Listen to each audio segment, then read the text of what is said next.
welcome back to the most amazing channel on the internet. I'm your host Rebecca Felgate, and today we're talking about my main babe, Queen Liz. I think the Queen of England is a joy. She's actually had to put up with a lot in her long life. That all being said, it hasn't all been olive groves and rose gardens. There's a darker side to the Queen and the royal family, and we're going to explore it as we discuss the top 10 scary Queen Elizabeth facts. Here to help me with this video, he's coming in a ball of flames. We have the scariest man in Great Britain, Jack Finch. I mean, I am pretty scary though. You are a What's going man. on, guys? It's a pleasure to meet you all and share some screen time with my second favourite redhead, Miss Rebecca Felgate. Second favourite? I'm aghast. So before I tell you who his first favourite redhead is, this is Jack from Top 5 Scary Videos. It's our sister channel and it is totally dedicated to all things spooky, haunting, ghostly. Am I right? Very correct, yeah. And if you've got time, head over to Top 5 Scary Videos and give us a thumbs up. It'll be much appreciated. You should go and subscribe. I think that's what they should do. Also, I'm going to be appearing on there with what I'm led to believe is your favourite redhead, Mr. Daniel Burke. Is it? Yeah, that's what you told me. That's what you told me.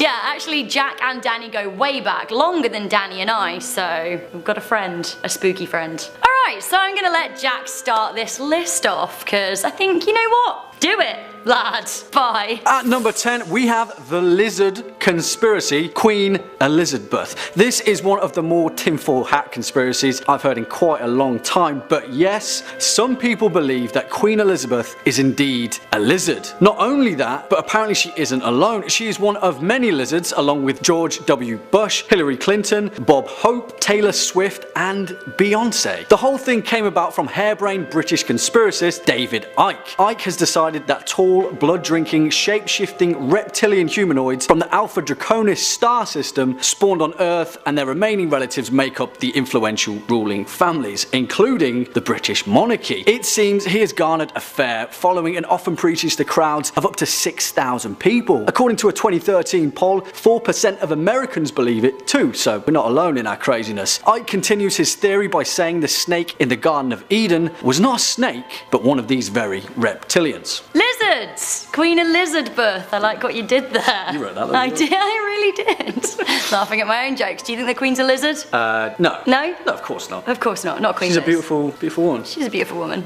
Yeah. Up next, she might be a beautiful woman, but boy does she know how to fire a gun. Liz! Who will defend Britain when the enemy is at our gates? Queenie baby, that's who. Honey is a badass. Get a load of this snap that was taken in 1993 at a shooting range in Surrey. Queen Elizabeth II is firing a battle rifle. This is an L85 to be precise. I googled that. I know nothing about guns. But Queen Liz does. Here's another picture of her firing a gun before she was coronated. Oh, and she doesn't even need a permit. Coming into number 8, her family may be cursed. The Queen's mother was a descendant of the Bowes-Lyon family. Her pre-marriage name was Elizabeth Angela Marguerite Bowes-Lyon, which really is all of the names. While she lived to the ripe old age of 101, her family are said to be suffering a lifelong curse. The curse is said to stem way back to the 15th century, where Alexander Lyon, the second Lord of Glamis, was said to have sold his soul to the devil. The home that he owned at the time, Glamis Castle, is still in the Bowes-Lyons family. The Queen's grandfather once even said that if the secrets of the castle were known to the public, people would get down to their hands and knees and thank God it didn't belong to them. What is going on? Perhaps the curse has carried on over. The Queen Mother lost her husband, King George, who died at the age of 51, even young back in those days. The Queen is the only monarch to have seen all of her children divorce. Windsor Castle almost burnt down in 1992. Princess Diana famously died in very, very conspicuous circumstances in 1997,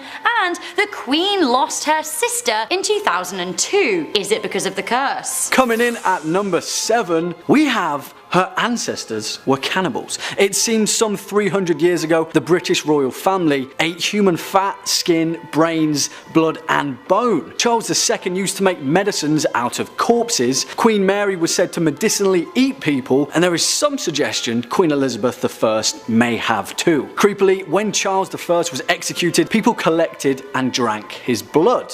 Anyway, it seems the practice of medical cannibalism died in the 1800s, thankfully, although there are some insane conspiracies out there who believe the Queen and her family still regularly eat human flesh as part of a satanic cult ring. One thinks that is kind of ridiculous. And next up at number 6, she is the only person who can send the UK to war. That is correct. In the United Kingdom, only the monarch can legally declare a war. While this is usually carried out by Parliament, it absolutely cannot happen without royal approval, the Queen's stamp. If the Queen wanted to declare war with America or France tomorrow, then in reality, she legally could. What do I think to that? I mean, she would never declare war, would she? I think she's actually quite the pacifist. Not with France. Never with France. She loves France. What if we ever went to war with Scotland, though? Like, how would she feel? Never. Balmoral. Divided.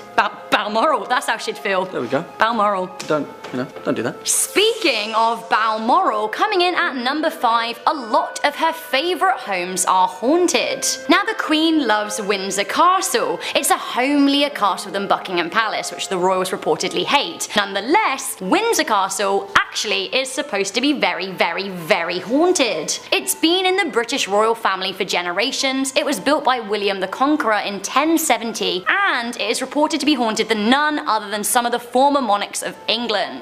Mad King George III is supposed to peer sadly through a window, which makes me feel a bit bad for him even though he was mad. Charles I is said to haunt the grounds, and Queen Elizabeth, the Virgin Queen herself, is said to haunt the royal library. Her heels are clip-clopping on the floorboards and people are getting freaked out. But they aren't the only ghosts. Prisoners and members of the royal staff also stalk the halls. Now the most famous ghost in resident is none other than King Henry VIII. He is said to drag his gouty leg and groan as he moves around the cloisters. I know that he's dead, but his reputation for taking ladies' heads precedes him, and I would give him a wide berth. I'm not sure that I'd fancy chilling at Windsor Castle among the 25 reported ghosts. Buckingham Palace is also thought to be haunted by an angry monk, and Balmoral is said to be haunted by Queen Victoria's alleged lover, John Brown. The Sandringham estate also has seen poltergeist activity. Believe in ghosts, Jack? Of course I believe in ghosts. Well,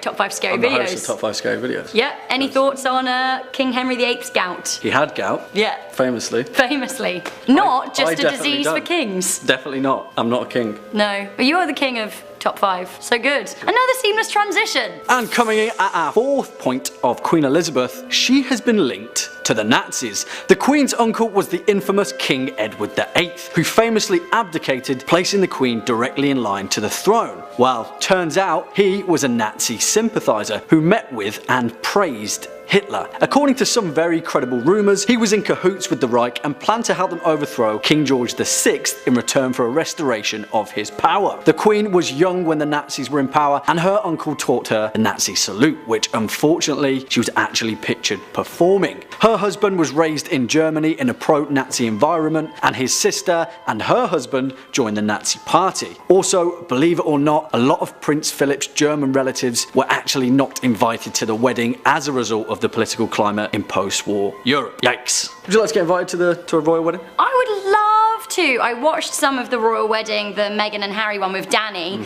and he's not so into it, but I was like, ooh, look at the hats. Next up at number 3, the Queen is on the moon. Wait, what? Did we miss something? We know that she parachuted over London for the Olympics, or did she? But surely we would have heard about her heading to the moon. What's she doing up there? What's her business with the moon? Well, apparently it happened in 1969, and it's not her physically, it's just her voice, but still, it's pretty cool. Prior to the Apollo 11 moon landing, Queen Elizabeth, along with many leaders of the world, recorded messages of goodwill that were sent to the surface of the moon and delivered by Buzz Aldrin and Neil Armstrong, and the other one, the spaceman walking on the moon. In her message, she said, "On behalf of the British people, I salute the skill and courage which have brought man to the moon. May this endeavour increase the knowledge and well-being of mankind." Well said, Queenie. Whether or not the Queen would actually go to the moon one day remains to be seen. She is in her 90s, so I imagine it would probably be a bit too much for her. Nonetheless, I'm very for the Queen on the moon. Alright,